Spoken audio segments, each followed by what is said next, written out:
Work being our share in creation and partnership with God in that creation can be sanctified.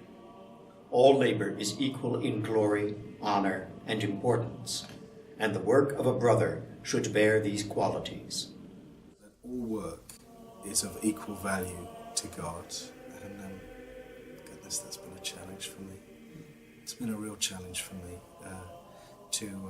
to think, as Brother Andrew did in practicing the presence, that washing the pots and pans is as important as serving in some kind of public ministry, and it has been that imperative that has drawn me back again and again, actually, and given me the opportunity to refine both how I see myself and others, and the work that we're called to share it together.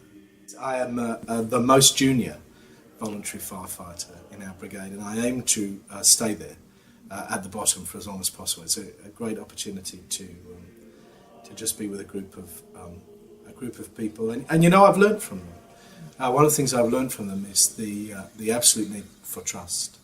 When you're on the end of a hose and you're relying on someone at the other end to turn it on and keep the water pressure and all of those things happening, I've probably learned more from that experience about what Paul means when he says that we're all part of one body than I have from many of the books I've read. Work being our share in creation and partnership with God in that creation can be sanctified. All labor is equal in glory, honor, and importance, and the work of a brother should bear these qualities. Somebody said, "Is there any job you haven't done?" I had more than a few different jobs, but I had a long career as an insurance adjuster, as a private investigator, another insurance adjuster again, and it just didn't quite. I understand all work can be sanctified, fine and dandy, and I get that in my heart, but I don't get that in my head all the time. And sometimes when I was out sitting in a car waiting for someone to come out to do something they were supposed to do so I could take a video of them or go take a statement, it's like, really? This doesn't really connect. Work being our share in creation and partnership with God in that creation can be sanctified.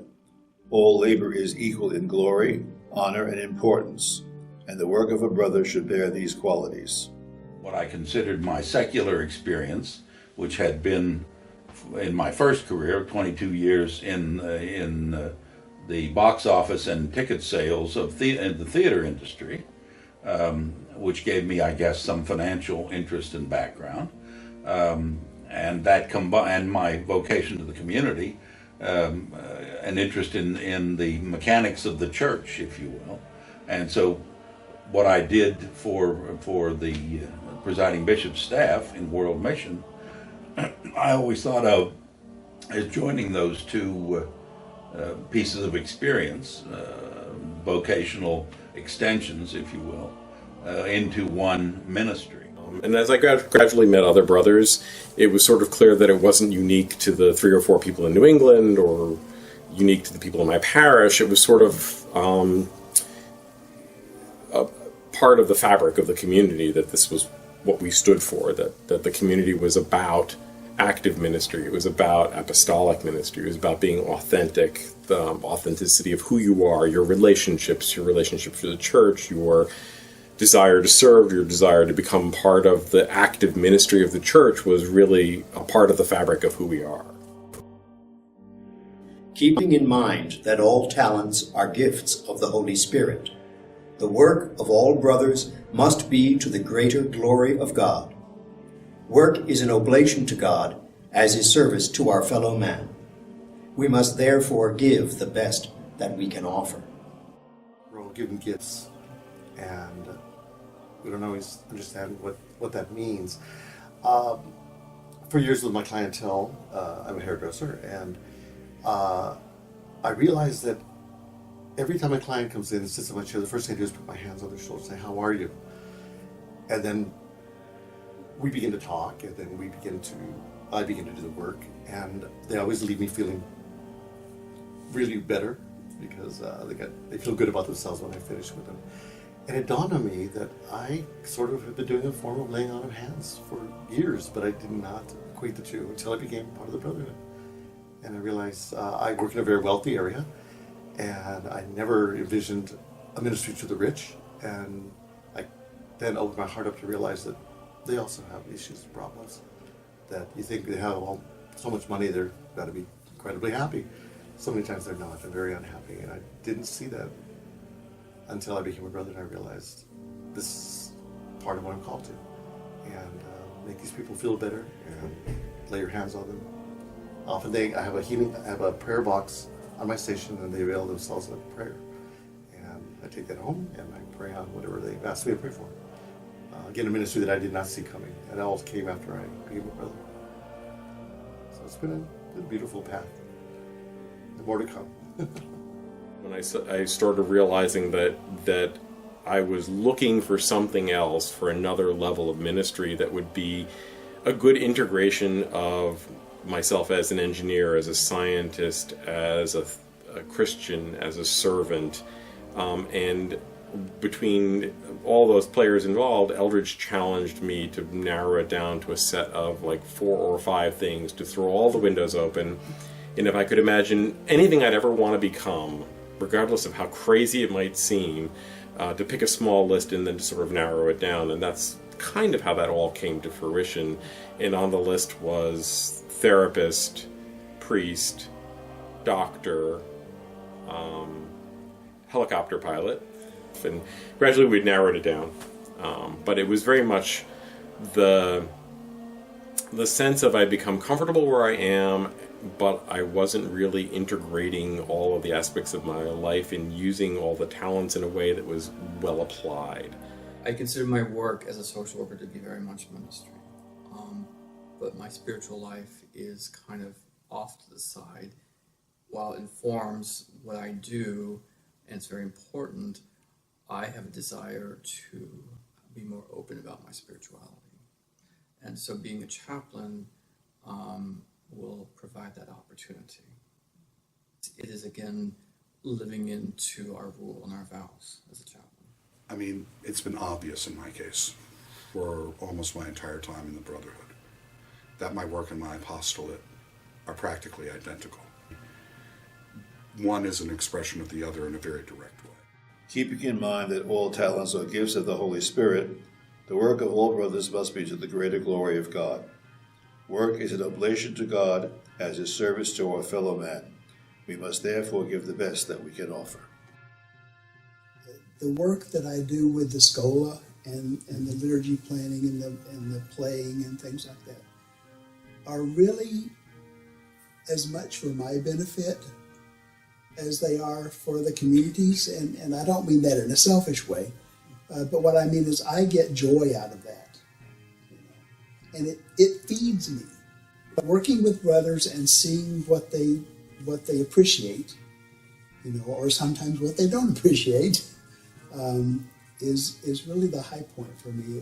It really changes my outlook, when I come and do that. I complain about it sometimes, oh yes, I have to do this, I pick all this music and do all these bulletins, and then I had to write the piece for the Scola, and then I had to, you name it, and then I get here and it all kind of comes together, hopefully, on Saturday, and it's always with people that I love. I served every rank from basic recruit to colonel, and sure, I could do things, I could influence things, I could make things happen, but it wasn't in the spirit, it wasn't always fulfilling, it was an accomplishment. I mean, I was a good staff officer, I was a good troop leader, I learned to care for people and to lead as a servant, which is not really the military model, but I adopted it as much as I could, compassionate servant leadership, which is probably why I wasn't a combat leader, come to think of it, because they figured out that I was good with the troops and handling problems. But this has just been such a wonderful journey. And it's opened up a world to me. The idea of being ordained, I never defined the call that I've always felt in those terms. Like serve as a soldier, or serve as a teacher, or serve as a fireman. I've done all that stuff, the volunteer. But now to serve the church and Christ and his community, that's uplifting and empowering and strengthening. And I'm grateful and emotional.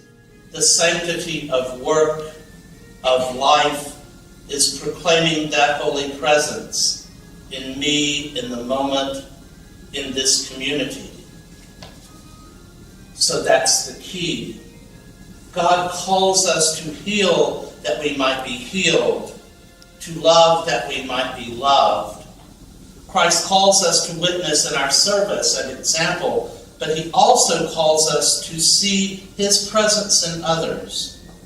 This is what binds us as a community and is the true vocation, to see Christ in one another and to reflect and absorb him and his love in the world.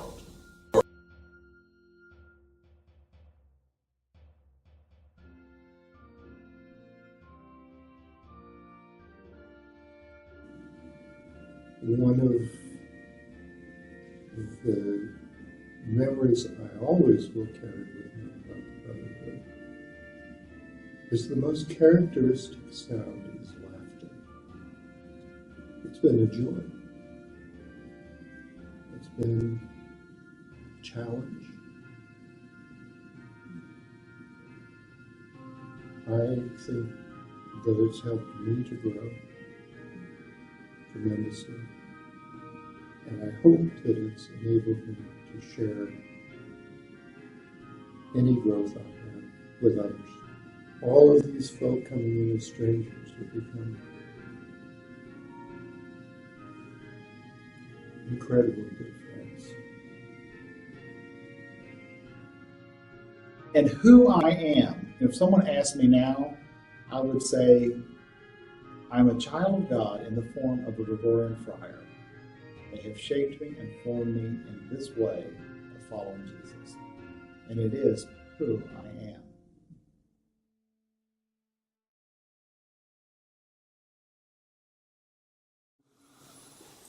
You can move. This is video.